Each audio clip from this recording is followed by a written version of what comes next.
TV யூனிட்டுங்க. ஹாலில் உள்ள டிவி யூனிட், பெரிய டிவி யூனிட்டு. கீழே பாக்ஸ் பண்ணியிருக்கான். ஃப்ரூட் பேனல் பண்ணியிருக்கான். Fruit panel பண்ணியிருக்குங்க.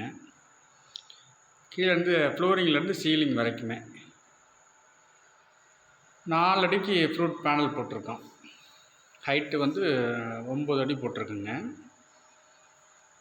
கிரே கலரில் பேனல் பண்ணியிருக்கோம். அது ஸ்ட்ரிப் வச்சு அடிச்சிருக்கோம். கம்ப்ளீட் ஆகிடுச்சுங்க. 2 டோர் போட்டோம்னா டிவி யூனிட்டு கம்ப்ளீட்டு. எல்லா வேலையும் பண்ணியாச்சுங்க. பாக்ஸு 7 அடி போட்டிருக்கு. ஹைட்டு 1.25 அடி போட்டிருக்குங்க. டெப்த்தும் 1.25 அடிங்க. ஏற்கனவே போட்ட வீடியோவிலலாம் பார்த்தீங்கன்னா அந்த இடம் வந்து எம்டியாக காலியாக இருந்துச்சுங்க. ஏற்கனவே போட்ட வீடியோ எல்லாத்துலேயுமே வந்து இந்த பேனல்லாம் இருக்குங்க. டிவி யூனிட்டு இப்போ 2 நாள் தாங்க ஆகுது இது ஸ்டார்ட் பண்ணி. ரெடி ஆயிடுச்சுங்க. இந்த டோரு 2 டோர் மட்டும் போடணுங்க. போட்டால் நல்லா வந்துடுங்க. ஹைலைட்டாக இருக்குங்க. அந்த ஃப்ரூட் பேனல் அடித்தோம்னாலுமே இந்த டிவி யூனிட்டுக்கு ஹைலைட்டாக தாங்க. அதோட ப்ளைவுட்டு வச்சு ஃபிட் பண்ணிவிட்டு மேலே வந்து கிரே கலர் மைக்கா ப்ரெஸ் பண்ணியிருக்கான். ப்ரெஸ் பண்ணிவிட்டு ஸ்ட்ரிப் அடிச்சிருக்குங்க. ஸ்ட்ரிப்பு அரேஞ்சு ஸ்ட்ரிப்புங்க. அது போட்டால் தான் நல்லாயிருக்கும். வீடியோ பார்க்குற வியூவர்ஸ் அனைவருக்கும் வீடியோ ஸ்கிப் பண்ணாமல் பாருங்கள். கடைசி வரைக்கும் பாருங்கள். வீடியோவில் ஏதாவது குறை நிறை ஏதாவது இருந்துச்சுன்னா கமெண்ட் பண்ணுங்கள். அதுக்கு தகுந்த மாதிரி வீடியோ நல்லா பண்ணுறேங்க. உங்களுடைய ஆதரவு ரொம்ப முக்கியமுங்க. வீடியோவை பார்க்குறவங்க ஸ்கிப் பண்ணாமல் பாருங்கள். நீங்கள் வீடியோவில் ஏதாவது மிஸ்டேக் இருந்தாலும் நமக்கு கமெண்டில் சொல்லுங்கள். நான் அதை ஃபாலோ பண்ணிக்கிறேங்க. இந்த வீட்டில் பெரிய பெரிய வேலை எல்லாம் பண்ணியாச்சுங்க. ஆல்ரெடி நிறைய வீடியோ போட்டிருக்கேன். ஆனால் அந்த ஒரு சில வீடியோவில் போடலைங்க. இது என்ன கம்ப்ளீட்டு 90% ஆயிடுச்சுங்க.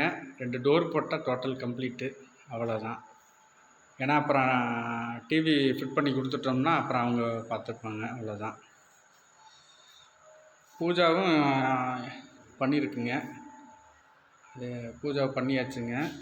அது உள்ள அந்த பேனல்லாம் பண்ணி பூரா பண்ணியிருக்கோம். அதுவும் வச்சுட்டு தான் பண்ணியிருக்கோம். இதான் பூஜாவுங்க. கீழே பாக்ஸ் மட்டும் பண்ணியிருக்கேன். சைட்லலாம் வந்து பேனல் பண்ணியிருக்கேங்க. பேனல் பண்ணி கிளாஸ் மைக்கா ஒட்டியிருக்கோம். மேலே டாப்பில் லைட்டுக்கு ப்ரொவிஷன் கொடுத்துருக்கோங்க. இந்த டிவி யூனிட்டை பொறுத்த வரைக்கும் பார்த்தீங்கன்னா இந்த ஃப்ரூட் பேனலிங் ஹைலைட்டுங்க. இது எந்த வேலைக்கு வேணுமாலும் இது யூஸ் பண்ணிக்கலாங்க. ஆனால் ரொம்ப தெளிவாக இருக்கும். நல்ல லுக்கு ரொம்ப ஜாஸ்தி இருக்குங்க. நல்லா இருக்குங்க. என்ட்ரன்ஸ் பேனலை பற்றி சொல்ல தேவையில்லைங்க. அதுக்காண்டியே நான் வீடியோ நிறைய போட்டிருக்கேன். ஆமாம், இது வீடு கொஞ்சம் பெரிய வீடுங்க. அதுக்கு தகுந்த மாதிரி வேலை கொஞ்சம் கொஞ்சம் பெருசாகவே இருக்குங்க. உள்ள கிச்சன்லலாம் பார்த்தீங்கன்னா 20க்கு 16ங்க கிச்சனு. அதுவே நல்லா பெரிய லெவலில் பண்ணியிருப்பாங்க. அது வீடியோ நிறையா பண்ணியிருக்கேன். இப்போ அந்த கிச்சனுக்குள்ளே உள்ளதுக்கெல்லாம் லைட்டை ஆஃப் பண்ணிவிட்டு நான் இப்போ இது வீடியோ எடுத்துகிட்ருக்கேன். இல்லைன்னா உள்ளே நான் பண்ணியிருக்க அந்த பேனல் எல்லாமே இதில் தெரியும். அதுக்கே ஏற்கனவே 2-3 வீடியோ போட்டாச்சுங்க. அதுக்கு மேலே அது வீடியோ பிடிக்கிறதுக்கு இல்லை. இது புதுசாக பண்ணதுனால இது நான் பிடிச்சிருக்குங்க. இதாங்க TV unit. 2 grey colour door மட்டும் கீழே வருங்க. அவ்வளோதான் வேலை. தேங்க்யூ.